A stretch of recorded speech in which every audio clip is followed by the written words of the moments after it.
morning, Grinders. Welcome to the DFS pregame show here on RotoGrinders. I'm Jordan Cooper, a.k.a. Blender Ed, Blender HD. You can follow me there on Twitter.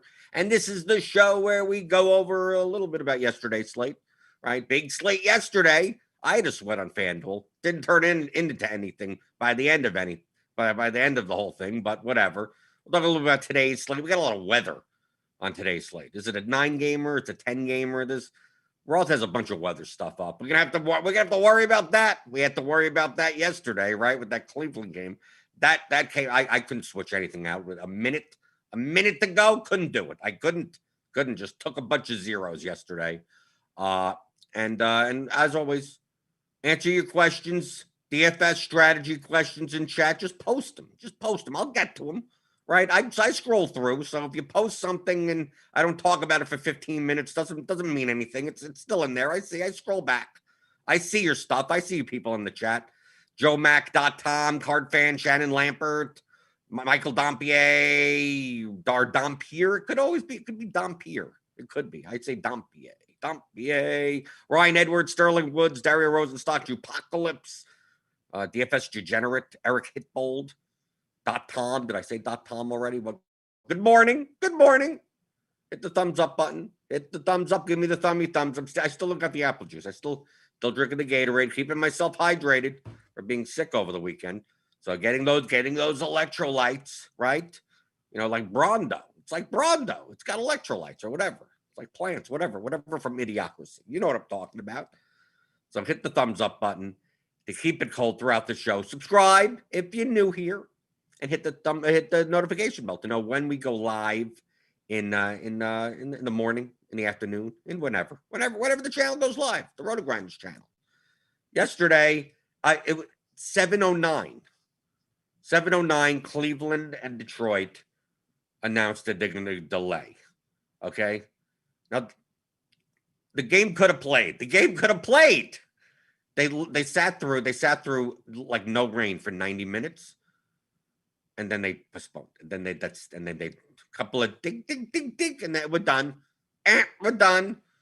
But if you were listening to Crunch Time, our premium show on RotoGrinders, and you could become a premium member by clicking on the link in the description, getting $10 off your first month. Roth does his like weather updates. I mean, he does a weather update. I mean, you can see his weather updates, right? For free. Right on the weather page at RotoGrinders, he tweets all the time. Kevin Roth, WX on Twitter. So it's not like hidden or anything, but he hosts Crunch Time. So whenever there's weather information and stuff like that, he has the most before he even tweets it. It's up to date, right? And he was talking about that. He thinks all these games play, right? They should play, right?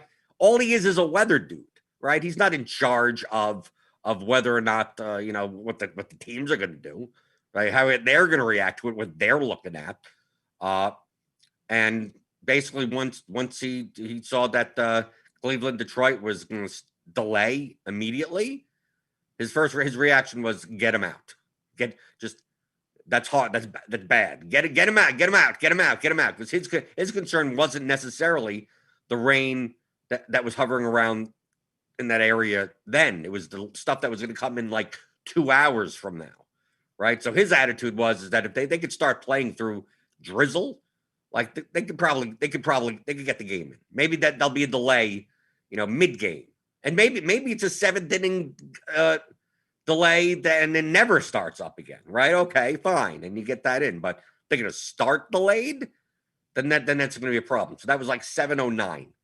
And like, okay, I got Cleveland, Detroit, and not a ton in my lineups on FanDuel, but like it's 7:09. I couldn't even do anything. I was trying. I went fast to go to global player replace to at least get Jose Ramirez out of lineups. Just global, just whatever third base. Give me Justin Turner. Give me someone at third base. I couldn't even get that in, right? Because I went to do it, and then by the time 7:10 done, locked.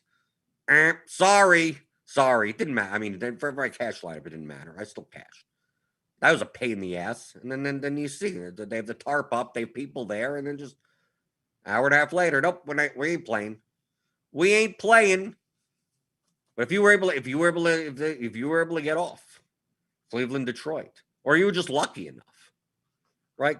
Because they said they're going to start delayed, and a lot of times that doesn't mean anything, right? But Roth knew. Roth knew, because sometimes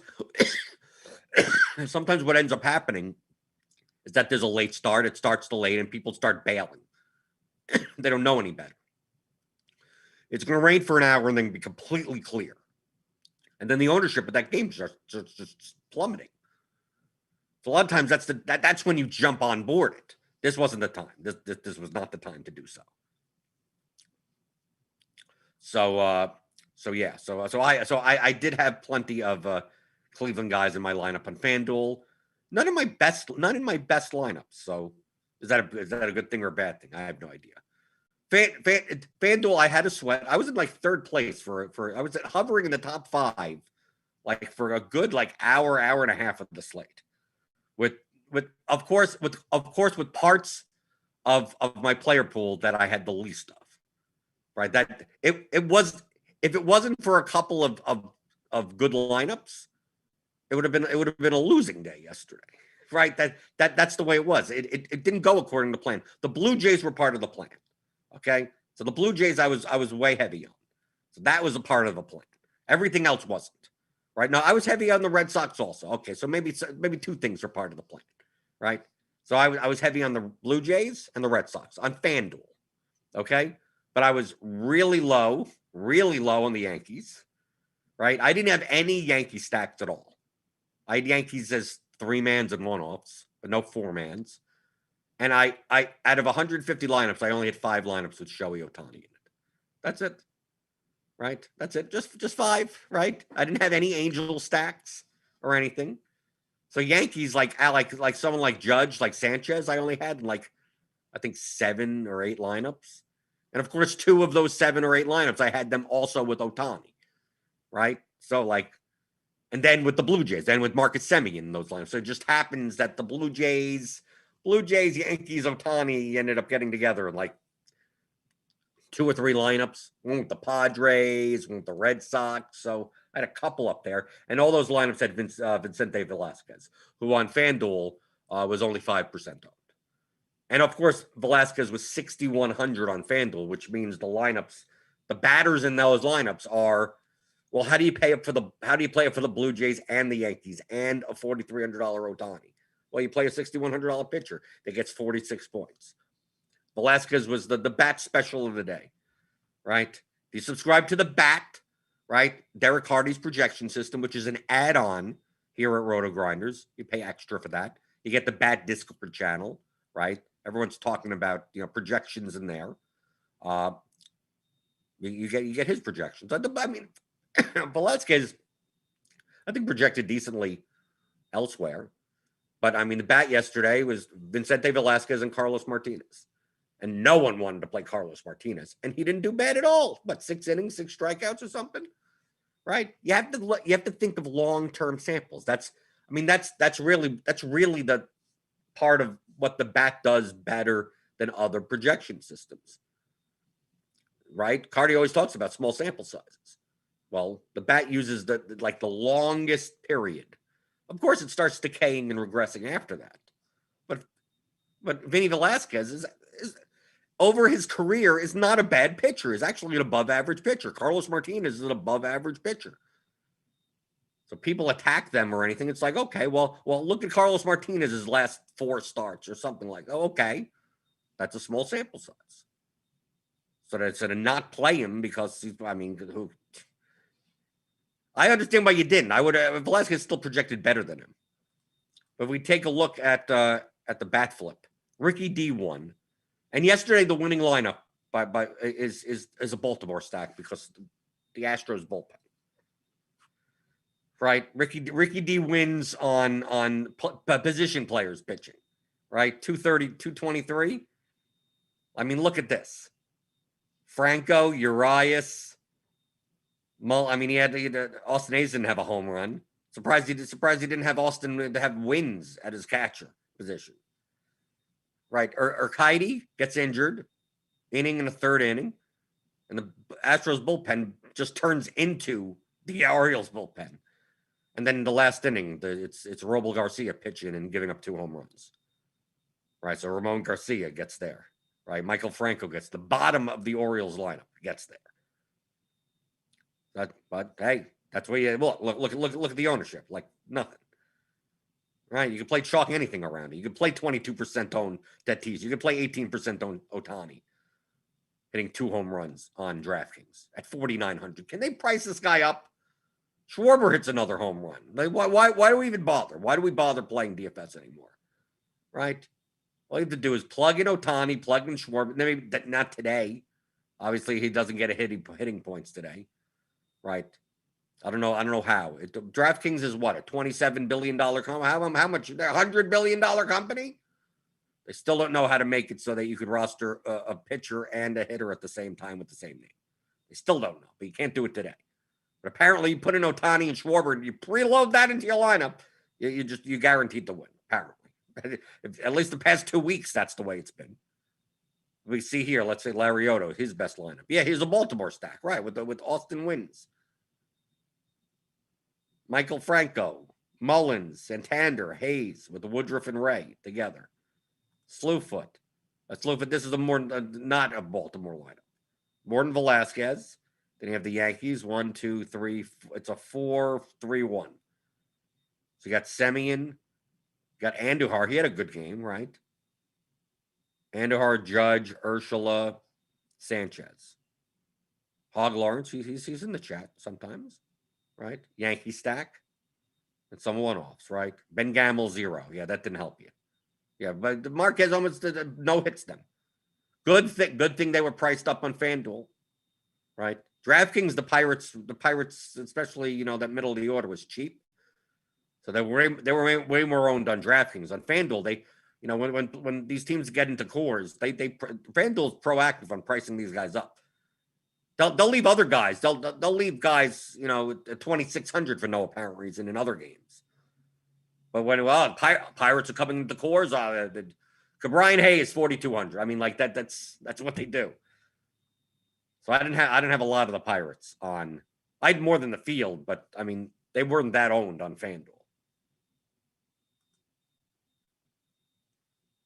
We see here, like Ricky D always has a contrarian type of strategy. That's why a lot of times I don't even show him on the show. He gets very condensed. Like Tyler McGill, actually had a pretty good game. He got squeezed. If anyone was watching that game, Tyler McGill, he had 3 strikeouts in the first inning, and then all of a sudden, like they're not giving him strike. I mean, if you take a look at these pitches, like he should have gotten like an extra 3 or 4 more strikeouts. But this is the pitching breakdown, right? Woodruff, Gio didn't get there, right? But you see Velasquez, a lot of sharp players, a bunch of them over on Velasquez, who only 7% owned. Marquez was 6% owned. Barely anyone played him, right? Well, you take a look down here. Fultonevich had 24-point game. Martinez had a 23-point game. Joe Ross had a 23-point game. It's like, do you need to go up here? On a 15-game slate, like, do you want to play Woodruff Giolito as a combo? Woodruff Ray and play cheaper bats. Most of the field does that. A lot of the field does it. So a lot of times I'm playing the expensive stacks. I know it's against my brand. Typically I'm the vomit stacks guy. That doesn't work anywhere when people are playing two ace pitchers and vomit stacks. Or just playing stacks that you could fit in because they priced them too low. So you don't have to play the Marlins or anything like that.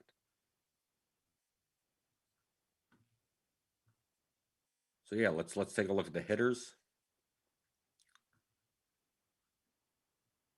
I mean, if you just take a look at Ohtani, it's like a lot of like Brick 75 under.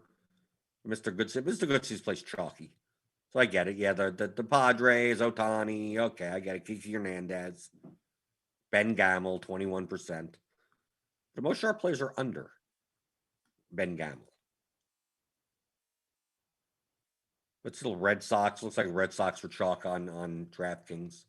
Red Sox, Pirates, Padres, and Ohtani is a one-off.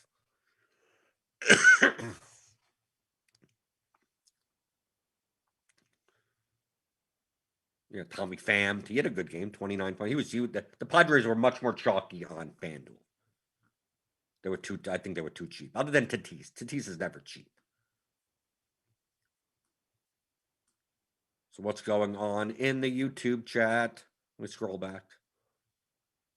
Scroll back. Oh, Michael Dompier says I'm proper with the Dompier. Dompier! Okay, so I'm good. I mean, I don't know. It could be Dompier. There could be a silent letter somewhere in there. I don't know.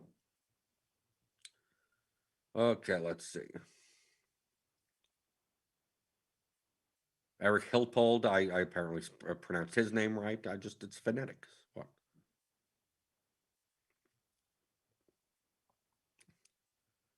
Shannon Lampert said that the D-backs crushed him. Stacked. They're like the worst offense in baseball. It's a 15-game slate. It's like, well, I could stack against Carlos Martinez. It's like, but it's the Diamondbacks. I get the mentality. It would have made more sense if Carlos Martinez was more owned. But the Diamondbacks are a bad offense. Like, I could understand, like, I would be more likely to stack against Robbie Ray. The Mariners, like, I'd be much. You have to understand you're trying to win contests. You're not just trying to score the most points. So if we take a look here on DraftKings, where you have to use a second pitcher, Carlos Martinez was 1% owned. Okay. Like, you'd rather, if you're gonna play a bad offense, play it at least against an owned pitcher. Play the Rangers against Kaprelian. Play the Mets against Morton. Play the Mariners against Ray. Play the Twins against Gio. Even the Cubs against Woodruff. I mean, I'm not saying they even have to do that. But the value of the Diamondbacks being the top, because remember, it's a 15-game slate, all 30 teams. Are the Diamondbacks going to be the highest scoring team on the slate? Well, they're playing against Carlos Martinez. Anything could happen, right? Yeah, I guess so. But I don't think in those terms. I think of what is my easiest path of winning first place. The first thing that I think of is, are there good teams that are going to be underowned? That's how I do it in every sport. When somehow the Chiefs are underowned in NFL, I play the Chiefs. Right? Because everyone, it's some other team versus the Jets, or some two really good games, two like 54-point totals or something like that. And the Chiefs are playing in a low total game that they're like a 19-point favorite in. And somehow, like Mahomes and Tyreek Hill and Kelsey are somehow single-digit owned. Like that, because they're a good offense. NBA, same thing. Everyone's playing this guy, and you're playing another guy that's still an all-star, but just in a kind of maybe a bad matchup or something. It's like, you're still playing good players. So I think of the same thing in baseball. Especially since I'm playing more expensive stacks now, since people are playing, trying to jam in double aces in a lot of their lineups. So I'm playing the Dodgers. I'm playing the Yankees. I'm playing the Astros, the Blue Jays, the Red Sox. I mean, list good offenses. When they're underowned. The Nationals when they're underowned. I mean, they're not as good as they were. Rather than find the really crappy teams just because they have the good matchup on a 15-game slate. On the smaller slate, maybe so. So I'm not going at what pitcher am I attacking. It's like, what good offenses are out there, and how can I build lineups with them? That's pretty much it. I want ceilings, and if I'm not going to get that, I want relative value. I want an easier path to first place. And if the Twins hit Giolito, 23.3 whatever percent of lineups in this contest can't win first place. Right? If Robbie Ray gets hit up, 20% of lineups can't win first place. Pretty much. So I want what's correlated to that. The stack, right? The Mariners.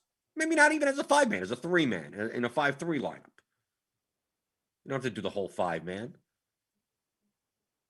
So when a pitcher's 1% owned, it's like, what's the value? You're playing a bad offense against a bad pitcher with limited relative value.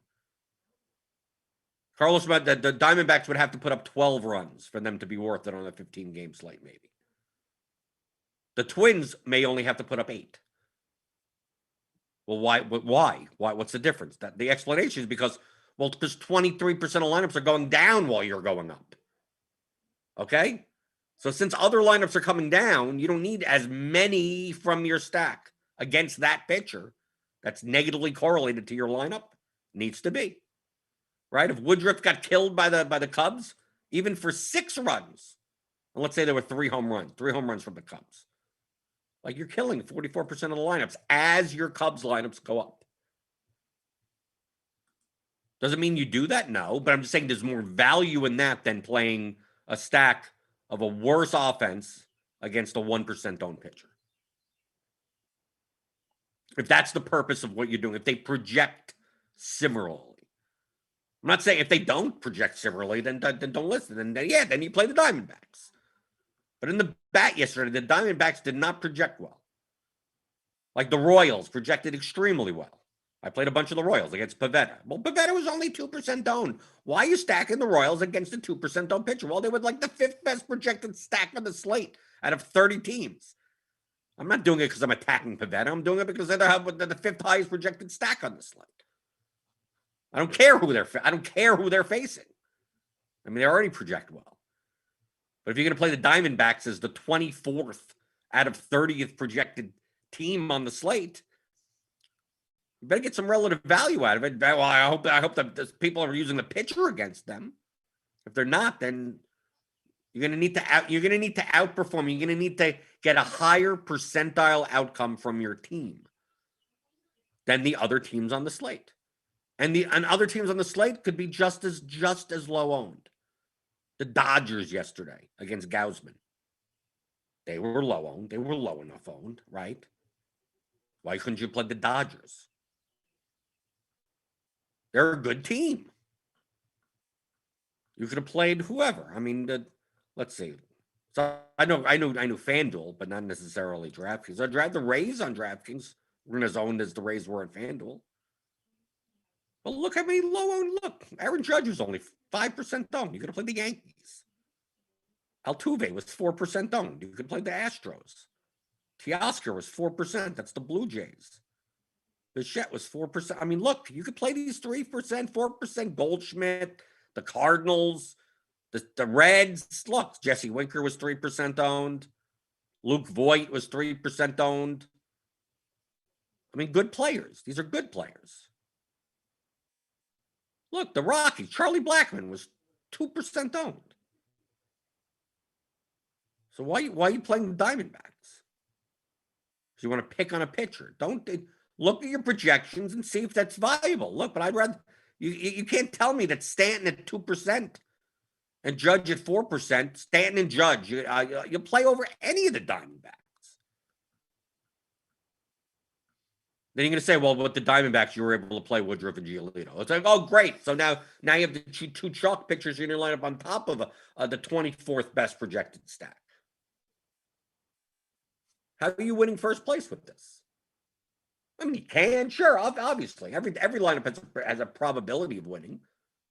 But you're not giving yourself an easier path. You're giving yourself a harder path by playing a worse team with a chalk pitching combination. Rather than just play good players that are 2 and 3% owned. I mean, look, Joey Gallo hit 2 home runs at 2% owned. If you had a Yankee stack and it had Miguel Andujar in it, he had 26 points. Ozzie Albies, the Braves, he had 18 points at 1.73% ownership. Arenado, home run, 1% owned.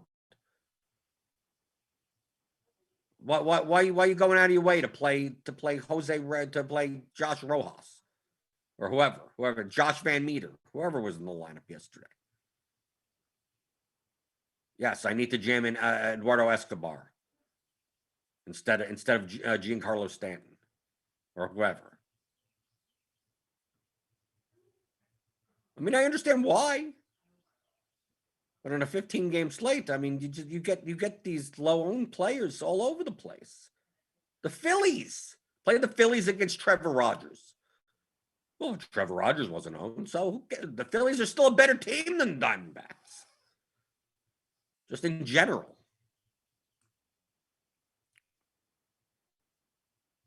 I think instead of thinking in terms of what's completely off the board, think of who's good that's not going to be played for because of salary or construction reasons, or because of the context of the slate.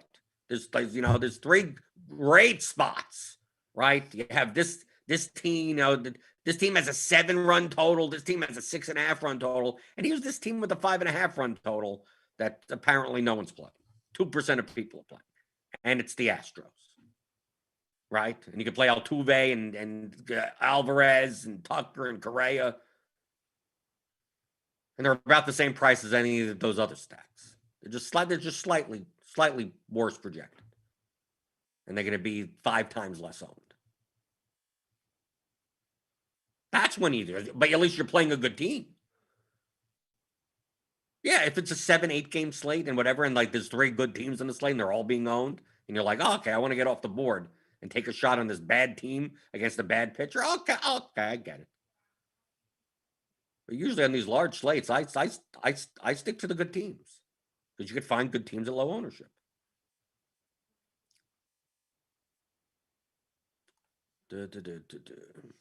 Going through, scrolling through the YouTube chat. Going through the YouTube chat.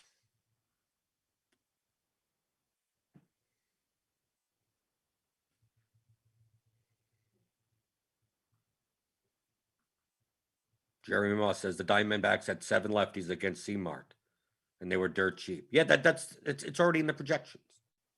I don't care about any of that. I look at the projections. The Diamondbacks were towards the bottom of the list. Actually, Carlos Martinez projected well.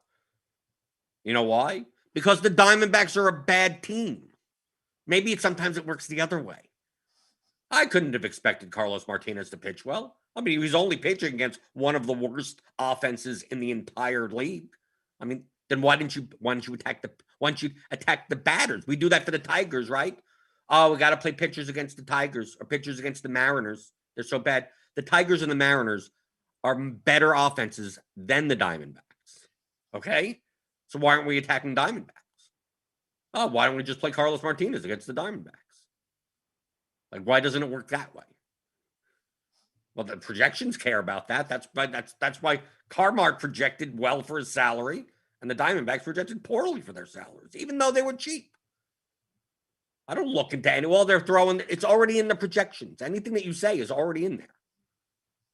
So you can't just say, "Oh, they projected the bottom 10% of the stacks on the slate," but here's all these variables. It's like all these variables you're listing are in that number already. So even because of that, they still project poorly.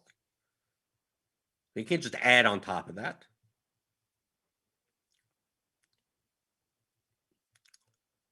March Mimic, I know it varies, but do you have a feel on how much you're willing to give up in projection to gain an edge in ownership? As long as it's proportional, it could be as much as you want. And you have to give up more projection and more ownership in the larger contest that you're in. Right? You're playing a 500-man single entry. You're probably not giving up 30 points in projection. Even if you're getting the requisite ownership, even if you're getting in proportion the right amount of ownership for giving up 30 points in projection. Do you need that much leverage in a 500-man small field single entry contest? Probably not. So that's all that matters. All it matters is the proportion and the size of the contest that you're playing.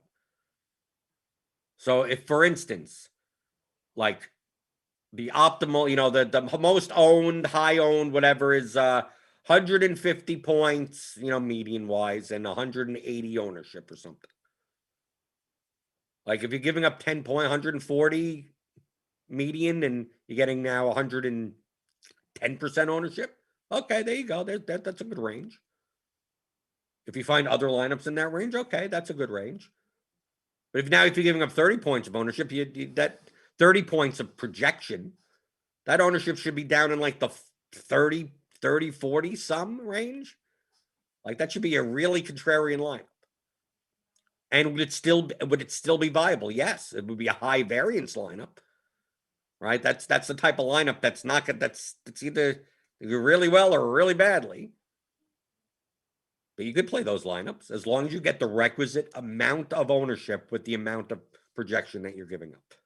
There's no optimal range. They all could have the same EV. Like that lineup, that highly contrarian lineup that gives up 30 points of projection and only has 40% ownership total, may have the same exact expected value as the lineup that you're giving up 10 points of projection and only giving up 110% ownership over there. It could be the same EV. Just that lineup, that really contrarian lineup, you realize the EV when it like wins first place. And all the other times it like doesn't even cash. So like if we played out this slate 100,000 times or whatever the amount of time, a lot of times, the lineup that is higher projected and higher owned, that's still contrarian enough to win. Like if you ran it 100,000 times and you said you put in, let's say you put in your $10 or whatever the entry fee in for that lineup, you run it out 100,000 times. At the end of the day, there's a dollar figure. Is it plus or minus on average? It's plus. Maybe the other lineup, the really contrarian lineup, is plus also, and they're plus the same amount. But if you take a look at the results over the 100,000, the lineup with the higher projection and the higher ownership, that's still good enough. That's still leveraged enough. Hits first place maybe a couple of times, hits the top 10 a bunch of times, hits min cash a bunch of times, hits the top 500 a bunch of times, and then misses a bunch, but rarely comes in like last place. But kind of it gets enough equity up there. Now the really contrarian one, like maybe it wins first place 5 times, gets in the top 10 a couple of times, and then like outside of that, like it's sitting at the bottom of your contests. So maybe it wins slightly more frequently, but when it doesn't win, it's really it doesn't even come close, right? So it's the standard deviation of that lineup is going to be way higher. Same expected value though. But that distribution curve of results, if you ran 100,000 trials with each of those types of lineups, like the distribution curve will look different, even though the expected value will be the same. So now, if you had a choice of playing each lineup, if you had a choice of playing just one, mathematically, if I say that the expected value is equal, it wouldn't matter. But you're more likely to probably cash with one lineup and not with the other. But even though it's the same expected value. But let's say you're building 20 lineups, like a lot of people do. Well, if you build 20 of the really high variance lineups, you have to expect that you may have a lot of nights that are 0 of 20, cash at all. And hopefully one of those lineups over the course of the season comes in first place.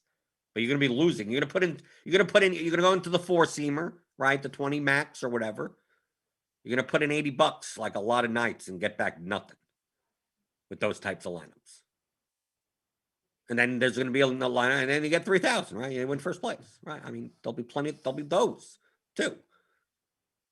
The other lineup that's higher projected and higher owned, but still leveraged enough. You put in 80, you get back, maybe get back 60, right? And a lot of times. Now, does that mean you play 20 of one or 20 of the other? No, now you can play a mix. So maybe you're going to play, 5 lineups that are, up there. They know that, okay, they only give up a couple of points in projection, still get enough leverage, kind of looks a little chalky, but you have like a 2v2, a new pitcher. Okay. And maybe you play 5 lineups that are just like, I'm playing the Diamondback stack. I don't care what they're projected. I'm playing this. I'm playing the one-off that no one's playing, highly contrarian lineup. And then 10, you're playing somewhere in the middle.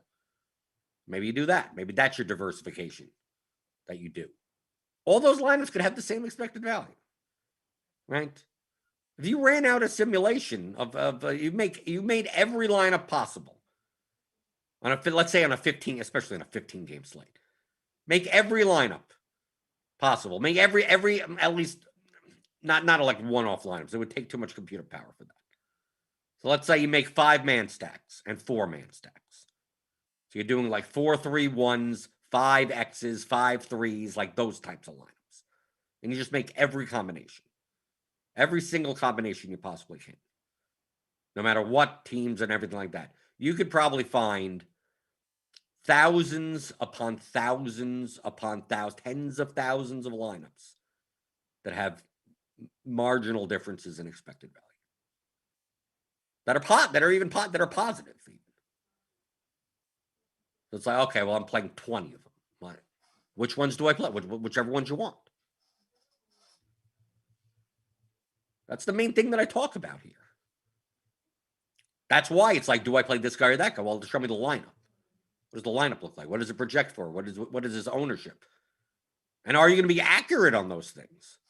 Right? There are plenty of times they go, okay, this team's going to be under-owned. And then it's like, whoops, they're a little bit more owned than I thought they were going to be. Actually, these lineups have less EV than I thought they were going to be.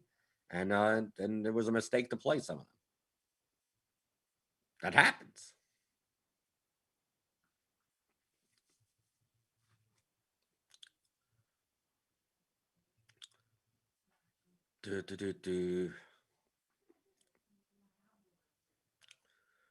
Sean V says people winning with Orioles was 100% luck. Okay. Well, Orioles had a chance of getting there. Why not? Look at their ownership. The stack as a whole was less than 1% owned. Everything in DFS is luck. Everything. Everything is expected value. But Baltimore Orioles stacks probably, if you built them correctly, were probably plus EV yesterday. Would I have invested a lot of money in them? No. But you could have played an Orioles stack and still played the chalk, and that would have been leveraged enough. So why not? Take a shot.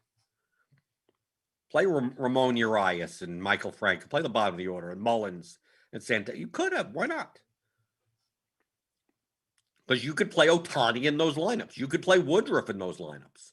You could play the best projected players at all the other positions with those lineups. And I'll never say it's not viable to do that. If you're able to play a stack where even by playing the chalkiest, highest projected players in the other 5 spots in your lineup, you still have enough leverage to win first place in a large field GPP, it's never a mistake to do that. It's almost never. Are you willing to do so? Just understand it's a very high variance lineup. That's not luck. You should have done it. Understand that 99 out of 100 times you don't get any money back. You get nothing. I'm not even saying a min cap. I'm saying you get nothing. I'm not saying not 1 out of 100 you win first place. But like 99 out of 100 times you get 0 back. You get nothing. You don't get nothing back. Are you willing to do that? Then do it. Even if you have I only have 1 lineup, so you could still do it. You should be more likely to do it. That's what people get wrong. I only have 3 lineups, so play more risky. Well, they have 100 lineups. No, when you play 100 lineups, you're paying 100 times the price. The more risky you get, the more likely you'll lose more money. So sometimes you have something. That's why I said, like yesterday on FanDuel, I didn't play any Yankees stacks, any Yankees 4-man stacks. I thought the Yankees would be over-owned on FanDuel. It turns out they weren't really. But it's not like I X'd them out. I still had them in 3-man stacks. Or Ohtani. Thought Ohtani would be over-owned. Do I X him out? No, he fits in the lineups that he fits into. He only got into 5 out of 150 lineups. But do I X him out? No. Because I can still make lineups with him that are plus EV. I'm just not going to make as many of them. So that's what I mean. So if you want to make Orioles, if you're playing 150 lineups, you're not playing 150 Orioles Diamondbacks lineups. You're gonna by the time you win the money, you're gonna lose $100,000 by the time you're just gonna lose so much doing that. Even if it is plus EV. When you're playing that many lineups. When you're only playing 1, 2, 3 lineups. and you're playing less than 1% of your bankroll or whatever, go. That's when you should be playing high variance lineups.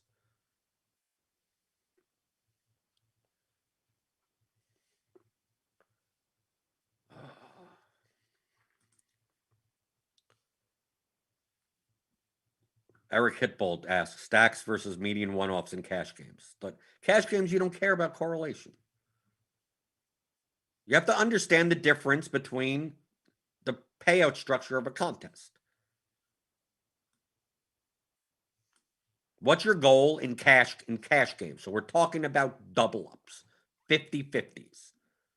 What's the difference in the payout structure between those contests and a GPP and the bat flip? Well, there's one humongous difference. In the bat flip, right? We go to the bat flip, right? We go to that contest. Where's that contest? Okay.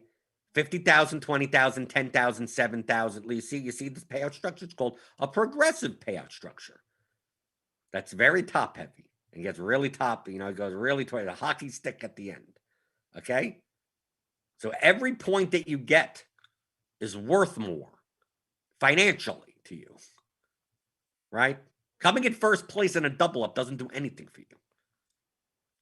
What's the payout structure in a double up? You get up to the 55th percentile and you get paid double.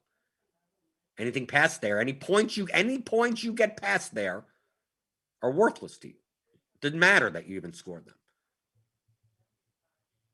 If you scored 200 points in a double up yesterday, you doubled your money. In the bat flip, you would have gotten $1,000. You would have gotten 50x, a little over 50x. $18 entry on that, right?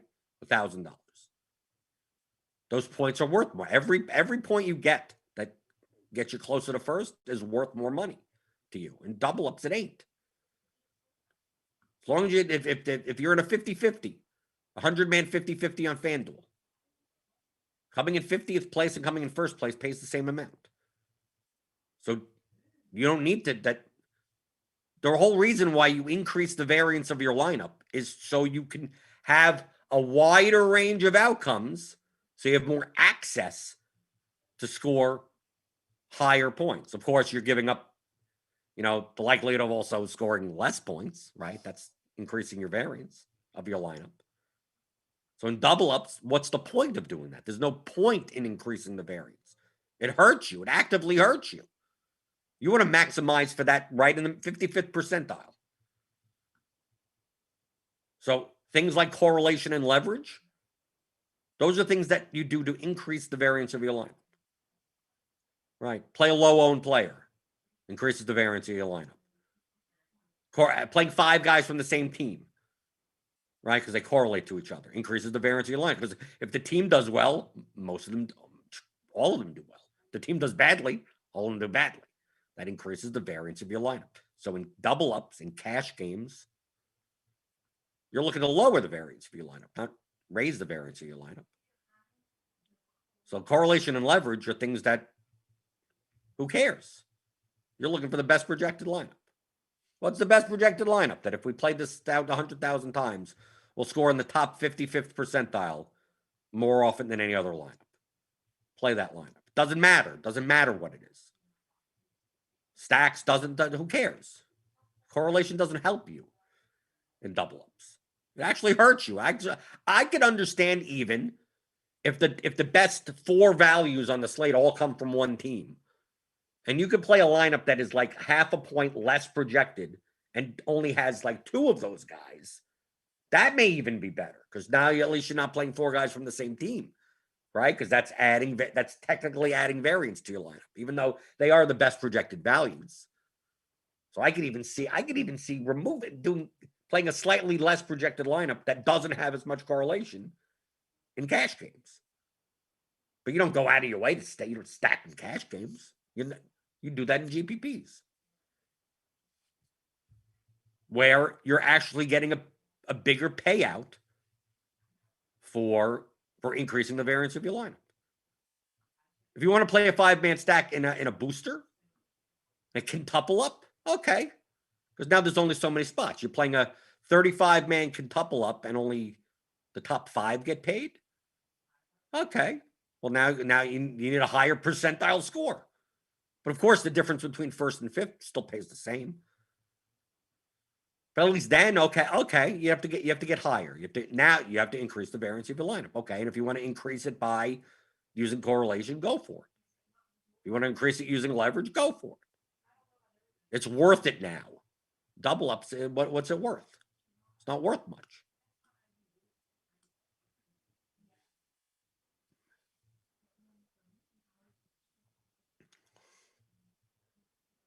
DFS Degenerate in general, in the stacks page, how often do you change the number of unique players?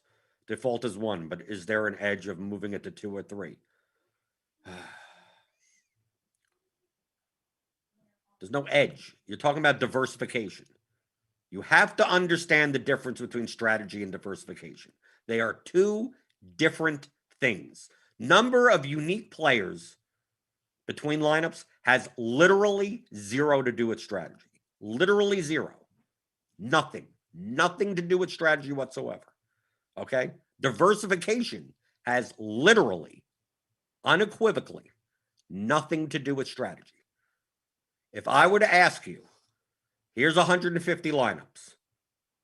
You want to play the ones with the highest expected value, right? That's what you would want in a utopian world. Okay? The 150 highest expected value lineups are typically, or almost always, absurdly high variance. Absurdly. Like that Orioles stack or something like that, right? Probably even worse than this, right? This lineup that won, right? It had Ohtani and Tatis in it. There's probably a lineup with a higher expected value that has neither Ohtani. Like, it's the same lineup with even lower owned players. Those would be the highest EV lineups. Those lineups. Do you want to play 150 of them? I mean, you can. If you have how many lifetimes do you have to play out of MLB DFS? That's the question I always ask you. That would be the correct answer. If you're immortal and you have an unlimited bankroll and DFS, MLB DFS, you will be able to play probably 1 million, 5 million slates. More, probably even more than that. Are you in the process of playing 30 million MLB slates over your immortal lifetime for the same payout structures for centuries, for eons? Then the answer is you should play the top 150 expected value lineups, even though you could possibly go 10 or 20 years of never winning. Of now, just literally 20 years straight of never even winning a slate at all. Easily, right? 6,000 slates go by without winning first place. Yet, over the course of that in infinite time, you'll end up with the most amount of money.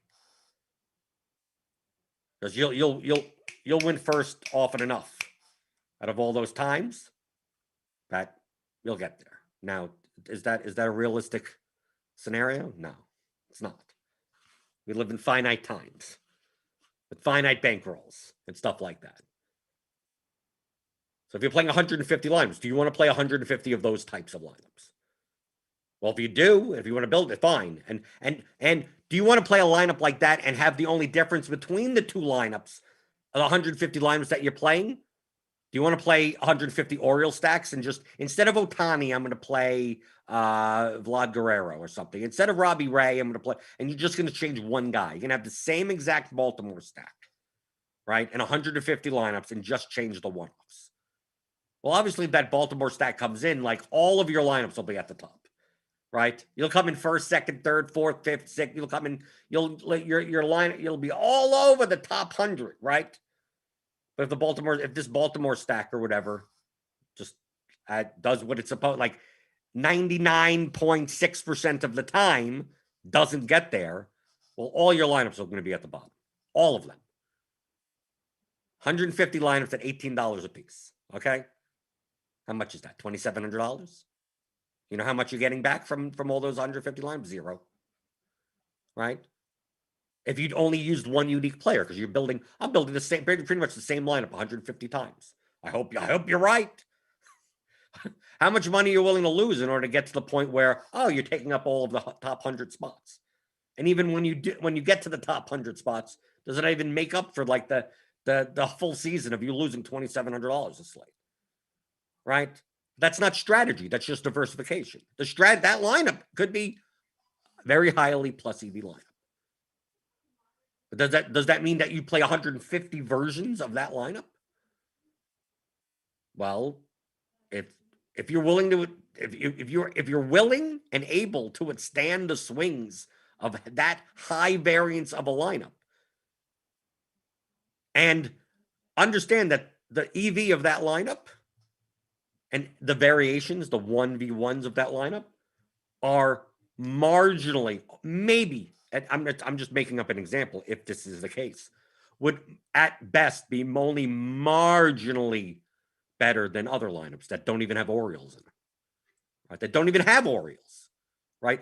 Let's say that Diamondback stack, right? Like, let's take a look at this lineup right here with this Baltimore guys in it.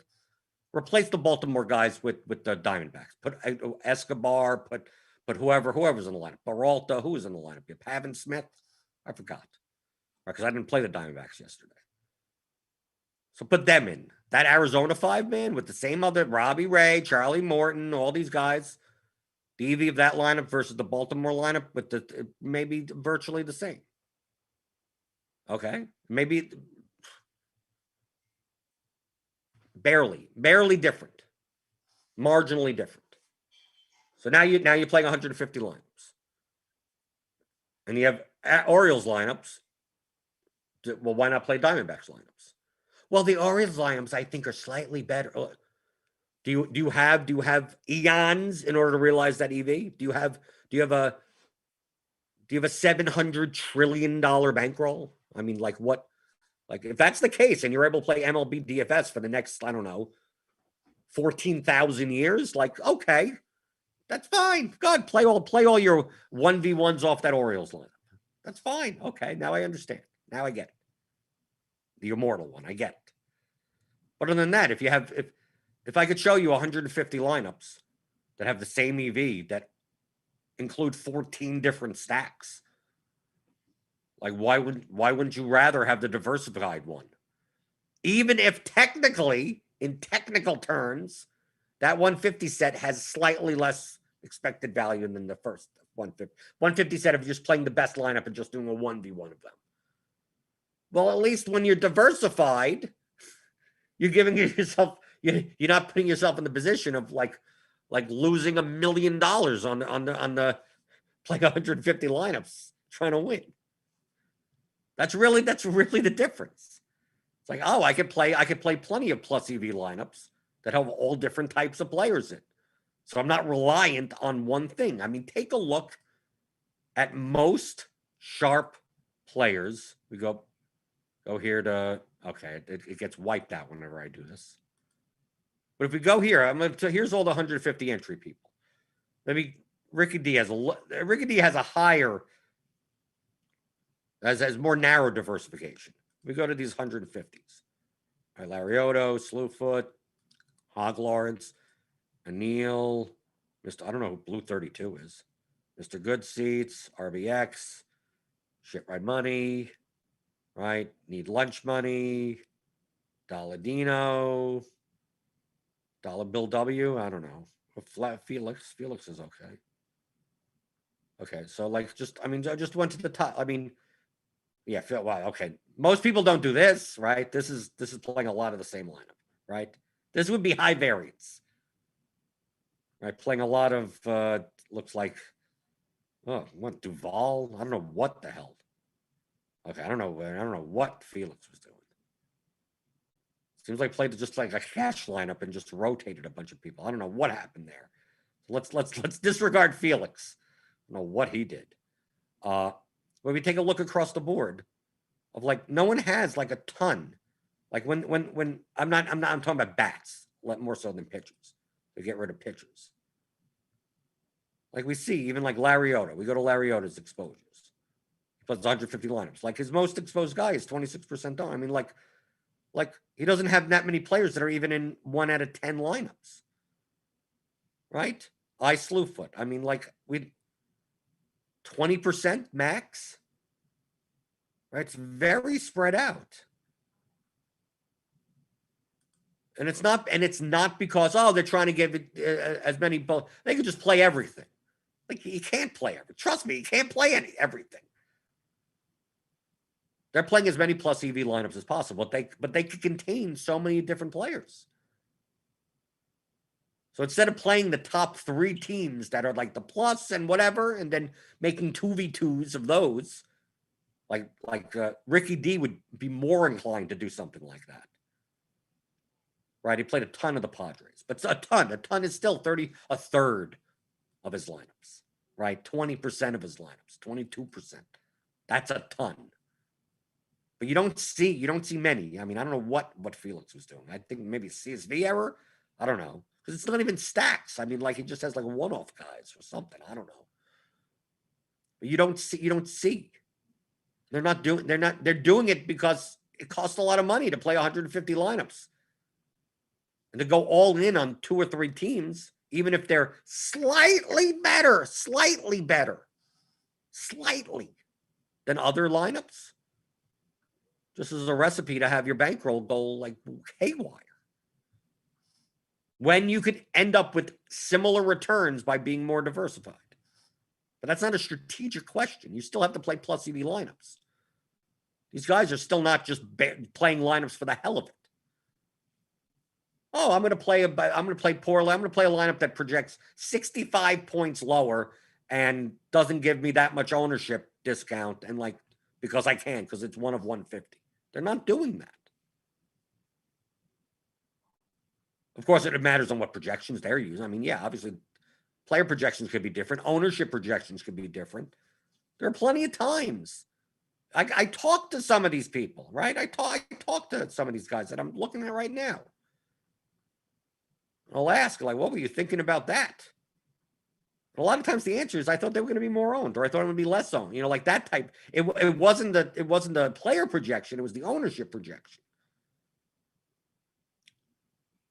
Right? Because that's what's going to be dependent. A lot of times people ask me that. Well, you went heavy. You played a lot of this team, and they were kind of chalky. Like, why'd you do that? Like, yeah, because I thought they would be lower owned. Like, it turned out to be a mistake, and it doesn't matter if they got there or not. Sometimes that's the reason. Sometimes that's the reason. Players that you think are going to be lower owned or higher owned, and sometimes it's the opposite. Like, I didn't play much Ohtani on FanDuel because I thought Ohtani was going to be 18 to 20% owned. Ohtani turned out to be 12% owned. Now, on a 15-game slate, 12% owned is decently owned. I mean, it's decent, but not so much that, like, I should only have Ohtani in 5 out of 150 lineups. But my decision would have been correct if he was 18 to 20% owned, but he wasn't. So looking at my, if you could, on FanDuel, my lack of Ohtani. So I'd say, oh, why'd you have so little Ohtani? I'd say, I thought he was going to be over-owned. And they'd go, 12% is over-owned. I go, no, 18% is over-owned. Yeah, but he was 20. It was 12%. Yes, but I thought he was going to be 18 to 20, right? In that context, 18 to 20, would you agree with? Oh, yeah, okay, with 18 to 20, I'd agree with you, right? But someone else may have been like, I don't think Ohtani is going to be more than 10% owned. I should play more of him, right? And then they play a lot of Ohtani. He hits 2 home runs, and they're like, he's a genius. It's like, why'd you play so much Ohtani? It's like, I thought he was, and then someone will say, I thought he was going to be under-owned, right? Like, it all depends on what you project for their ownership to be. I thought the Yankees were going to be over-owned on FanDuel yesterday. Now, on DraftKings, not so much because they were expensive. Were they owned on FanDuel? Yes, but were they over-owned on FanDuel? No. They were efficiently owned. I would consider them Judge and Stanton. I think they were efficiently owned. They were like 13% and 8% or something. I thought they would be much higher. So that's why I didn't have any 4-man stacks with the Yankees. But if I knew once it locked what their ownership was, Judge and Stanton, I said, maybe I should have had more of these Yankees. Maybe I should have had 4-man Yankee stacks. Right? So sometimes it just ends up being a mistake. Sometimes it's like, oh, okay, misjudge that. I'm not going to misjudge the player projections. I already have that from the bat. It's the ownership that matters. Then I end up with lineups that sometimes look too chalky. People will say to me, wow, that lineup that you had up there in the 7th place, steak knives, right? The one that you won steak knives with. That seemed pretty chalky. Yeah, I thought they were going to be lower owned. Like I didn't purposely build it that way, right? I didn't. Actually, it was a mistake. Had I known that ownership, I wouldn't have even built that lineup. Turns out the ownership was slightly off, so I ended up with the lineup like that, and it did well, right? Sometimes that's just what it is. Okay, we got weather today. You got to check the weather page. There's so much weather today.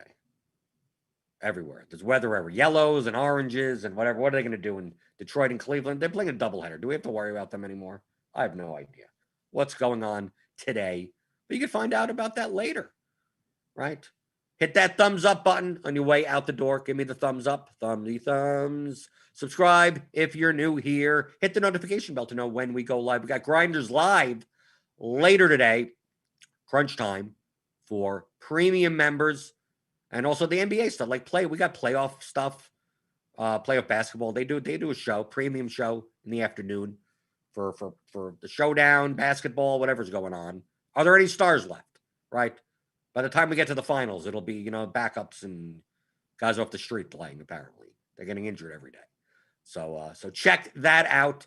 Click on the link in the description. Get $10 off your first month of RotoGrinders Premium. And I will see you tomorrow. It's hump day.